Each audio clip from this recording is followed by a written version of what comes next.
Good afternoon, I'm Brian Reagan. This is Tyler Kelly. and we welcome you to our midday meditation on the Gospels. Today we're in John 7:53 through 8:11. Tyler. And everyone went to his own house, but Jesus went up to the Mount of Olives. Now early in the morning he came again to the temple, and all the people came to him, and he sat down and taught them. Then the scribes and Pharisees brought to him a woman caught in adultery. And when they had set her in the midst, they said to him, Teacher, this woman was caught in adultery in the very act. Now Moses in the law commanded us that such should be stoned. But what say you? And they said, testing him that they might have something of which to accuse him.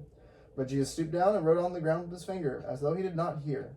So when they continued asking him, he raised himself up and said to them, He who is without sin among you, let him throw a stone at her first. And again he stooped down and wrote on the ground. And those who heard it, being convicted by their conscience, went out one by one, beginning with the oldest, even to the last. And Jesus was left alone, and the woman standing in the midst. When Jesus had raised himself up and saw no one but the woman, he said to her, Woman, where are those accusers of yours? Has no one condemned you? Then she said, No one, Lord. And Jesus said to her, Neither do I condemn you. Go and sin no more.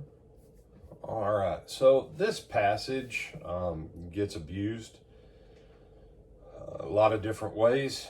First of all, if you did not catch yesterday about the note in your footnote that questions whether or not this passage should be in the Bible or something like that, go watch yesterday's video. I'm not going to touch on that today.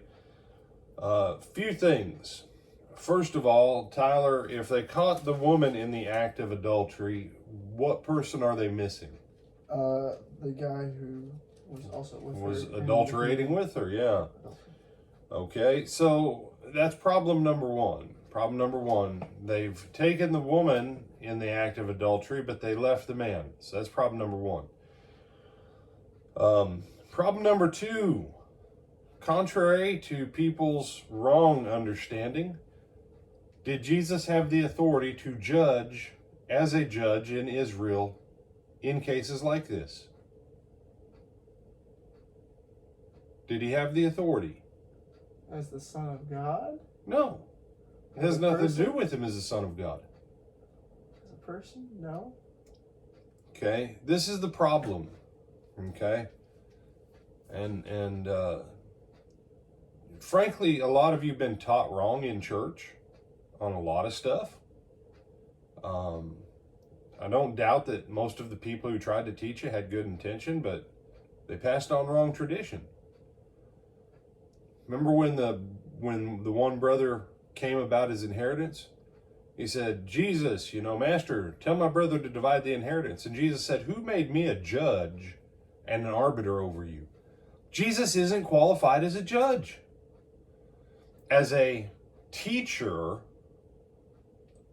of the law, as a rabbi, Jesus can teach. You could be a rabbi and be from any tribe of Israel. You couldn't be a judge, though, and judge matters like this, because the law of Moses clearly delineates the qualifications and the process of identifying the judges. Jesus had no authority to judge it, but he's the Son of God. It doesn't matter. Jesus did or did not violate the law? He did not. Never. Okay, so that's problem number two. Quit thinking that Jesus is qualified to be a judge. He says, woman, where are they? Has no one condemned you? Well, he can't condemn her.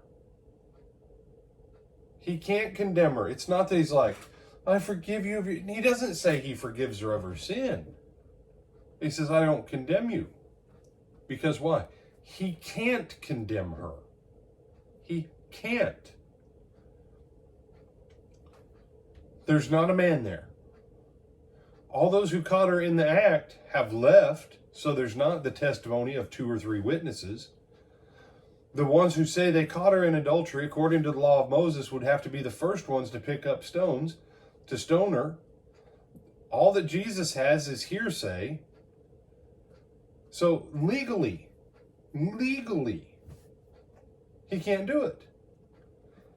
This event here is for Jesus's test of wisdom, the equivalent of Solomon with the 2 mothers and the 1 baby. This is of everything that Jesus ever does, this right here is his Solomon moment.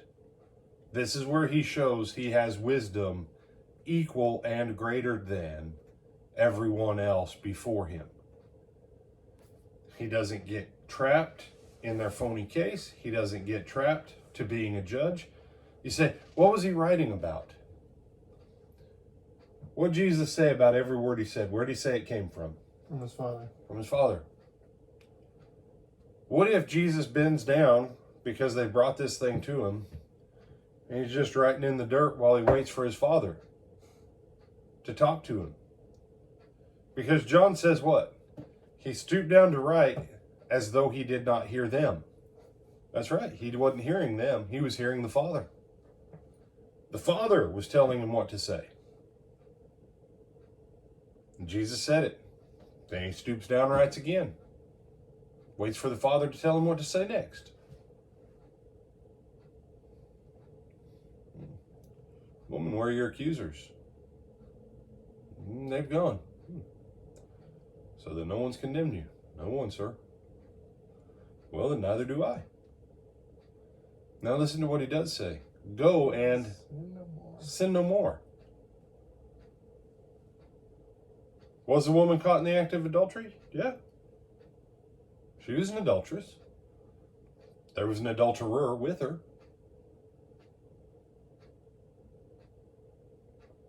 I look at Jesus, and he says another time in the Gospel of John to one of the guys that he heals. He says, go your way and sin no more, lest something worse come on you, after he healed him. That's Jesus' way of saying, today, you avoided this thing. Don't play with it again. Because what if they would have had the man, and what if 2 or 3 witnesses would have had corroborating testimony? Jesus still could not have judged it. Jesus still could not have condemned it. But Jesus would have been stuck, because had they brought the man, and had there been a valid judge there, the man and the woman both would have been put to death that day. They tried to trick and trap Jesus. And Jesus listened to his Father, was faithful to the word, and that was the end of the matter. So please, if your preacher has been just,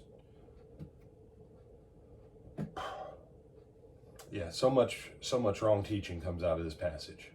So that's all we've got time for today. Anything you want to add? No, sir. All right, Lord willing, we'll see you back 8 o'clock tonight and 9:30, 10:30 on Sunday morning, live stream for our Bible class and Sunday worship, Lake Butler Church, Christ Lake, Butler, Florida. Till then.